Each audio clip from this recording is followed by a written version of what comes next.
বছরের শুরুতে ২০ দলের ৯২ দিনের টানা হরতাল অবরোধে স্থবিরতা ছিল ব্যবসা বাণিজ্য বিনিয়োগে। ইমেজ সংকটের কারণে ক্ষতিগ্রস্ত হয় তৈরি পোশাক সহ দেশের রপ্তানি খাত। রাজনৈতিক স্থিতিশীলতা আসার পর আবারও ঘুরে দাঁড়াতে শুরু করে এ খাত। তবে সম্প্রতি ২ বিদেশি নাগরিকের হত্যাকাণ্ড ফের ভাবমূর্তি সংকটে ফেলেছে পোশাক খাতকে। পোশাক খাতে বিদেশি ক্রেতাদের রপ্তানি আদেশ নিয়ে আলোচনা হয় বায়ার্স ফোরামের বৈঠকে। বিশ্বের বড় বড় ব্র্যান্ড ও ক্রেতা প্রতিষ্ঠানের প্রতিনিধিরা উপস্থিত থাকেন এতে। তবে নিরাপত্তার কারণ দেখিয়ে সোমবারের বৈঠকটি স্থগিত করেছে বিদেশি ক্রেতাদের এ সংগঠন।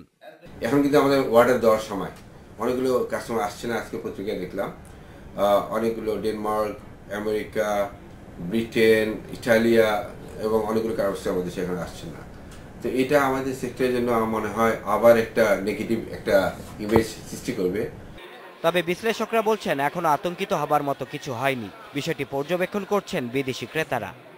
যখন একটা ঘটনা ঘটে তখন তাৎক্ষণিকভাবে কিন্তু মানুষ অবজার্ভ করে এবং সেই সময়টা কিন্তু দিতে হবে। সেই সময়টা উদ্বিগ্নই হয় যে এটা কি একটা বিচ্ছিন্ন ঘটনা, একটা দুটো ঘটনা, না এটা একটা কন্টিনিউয়াস কিছু, এবং সেইখানে কেউই চায় না যে আমি নেক্সট ভিকটিম হই।